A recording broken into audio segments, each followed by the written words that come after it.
တရားတင်ဆိုးနဲ့ဇင်မာဦးတို့ရဲ့သမီးလေးကိုမထင်မှတ်ထားတဲ့ပုံစံနဲ့စောင့်ရှောက်ထားတာကြောင့်လူပြောများနေတဲ့လူမင်းပရိသတ်များအားလုံးပဲမင်္ဂလာပါရှင်မြန်မာ Sally Insider Page ကနေပြီးတော့ပရိသတ်တီအားလုံးကိုပြန်လည်ကြိုဆိုပါရစေလူမင်းကအနုပညာအလုပ်တွေကိုမလုပ်ဘဲနဲ့အနားယူနေခဲ့တာကြာပါပြီပြီးခဲ့တဲ့ရက်မှာဆိုရင်တော့အလူကြီးတစ်ခုကိုပြုလုပ်ခဲ့ပြီးတော့မီဒီယာတွေကိုလည်းဖိတ်ခေါ်က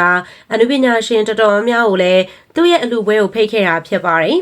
ဒါအပြင်သူသားသမီးမိသားစုတွေကိုပါအလူပွဲကိုခေါ်ခဲ့တာပါအဲ့ဒီအလူပွဲမှာနောက်ထပ်ပါလာတဲ့သူကတော့မမြင်တွေ့ရတာကြာပြီဖြစ်တဲ့စပယ်ဖူးငုံဦးကိုပြန်ပြီးတော့မြင်တွေ့လိုက်ရတာဖြစ်ပါတယ်စပယ်ဖူးငုံဦးကတရားတင်ဆိုးနဲ့ဇင်မာဦးတို့ရဲ့သမီးငယ်လေးဖြစ်ပါတယ်သူတို့နှစ်ယောက်ကွယ်လွန်သွားပြီးတဲ့အချိန်မှာသမီးဖြစ်သူနဲ့သားဖြစ်သူကအထီးကျန်စွာကြံခဲ့ရတာပါစနိုင်တရားဦးကအိမ်အောင်ချသွားပေမဲ့သမီးဖြစ်သူစပယ်ဖူးငုံဦးကအရန်ငယ်သေးတာမို့အတော်ဖြစ်တဲ့ခင်စပယ်ဦးကနေပြီးတော့ထိမ့်သိမ်းဆောင်ရှောက်ပေးခဲ့တာဖြစ်ပါတယ်လူမင်းနဲ့ခင်စပယ်ဦးတို့က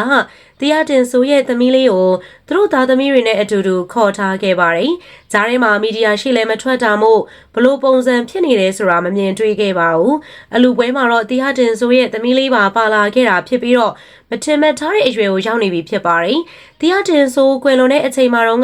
ပါဖောင်ဖောင်လေးနဲ့ကလေးမလေးအခုဆိုရင်တော့အပြိုအရွယ်လေးကိုရောက်ရှိနေပြီဖြစ်ပါတယ်။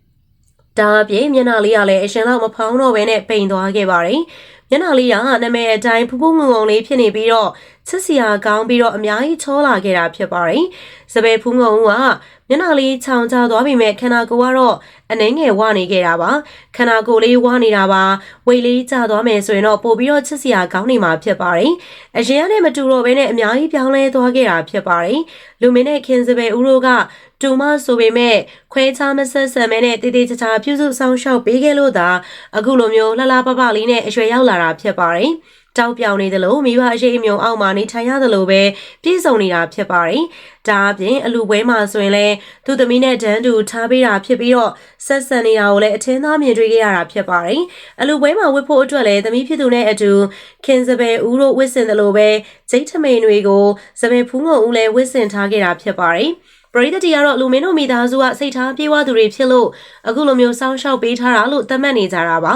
စပယ်ဖူးငုံဦးကအခုချိန်မှာကျောင်းတက်နေတာဖြစ်ပြီးတော့အနုပညာအလုပ်တော့မလုပ်သေးပါဘူးလူအများကတော့မင်းသမီးရုပ်ရည်ရှိတဲ့သူမကိုမင်းသမီးသာဖြစ်စေချင်ကြတာပါမင်းသမီးအနေနဲ့သာအနုပညာလောကတွေကိုဝင်မယ်ဆိုရင်တော့အောင်မြင်နိုင်တဲ့အရေးချင်းရှိတာကြောင့်ဖြစ်ပါတယ်စနိုင်တရားဦးထက်ပို့ပြီးတော့အောင်မြင်နိုင်တာမို့အခုချိန်ကလေးကအနုပညာနဲ့ပတ်သက်ပြီးတော့လေ့လာထားရင်ပို့ပြီးတော့အဆင်ပြေမှာပါဒါပေမဲ့တရားတင်ဆိုးတို့ကစီးစိမ်နေလဲသိပြီးတော့မရှိတော့တာမို့အနုပညာလောကတွေကိုဝင်ဖို့လူမင်းတို့ထောက်ပံ့ပေးမှသာရမှာပါတရားတင်ဆိုးရဲ့သမီးလေးကအနုပညာအလုပ်ကိုဝါသနာပါလားဆိုတာတော့သိချာမသိရသေးတာမို့စောင့်ကြည့်ရအောင်မှဖြစ်ပါတယ်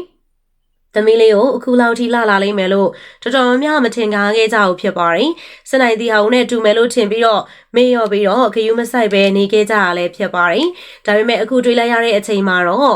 စပယ်ဖူးငုံဦးလေးချစ်စရာကောင်းပြီးတော့သူ့ကိုချစ်တဲ့သူတွေတောင်အများကြီးရှိလာပြီဖြစ်ပါတယ်။မင်းသမီးဖြစ်ချင်လို့တိုင်တွန်းတဲ့သူတွေလည်းများနေပြီဖြစ်ပါတယ်။ဒါပေမဲ့သူမအနေနဲ့ဝေးချပြီးတော့မှသာအနုပညာလောကတွေကိုဝင်ရမှာဖြစ်ပါတယ်။ဒါမှလည်းလူအများရဲ့ဝေဖန်တန်တွေကင်းဝေးမှာဖြစ်ပါတယ်။တရားတင်ဆိုးရဲ့သမီးလေးမင်းသမီးဖြစ်နိုင်တဲ့ဥပဒေရုပ်ရှိရလို့ထင်လားဆိုတာပရိသတ်ကြီးရဲ့အမြင်ကောမန့်လေးထဲမှာရေးခဲ့ပေးပါအောင်။အဆုံးထိကြည့်ရှုပေးတဲ့အတွက်လည်းပရိသတ်တယောက်ချင်းစီတိုင်းကိုအထူးပဲကျေးဇူးတင်ရှိပါတယ်။နောက်နေ့ရက်တင်ဆက်မှုတွေမှာပြန်လည်ဆုံတွေ့ကြပါစို့ရှင်။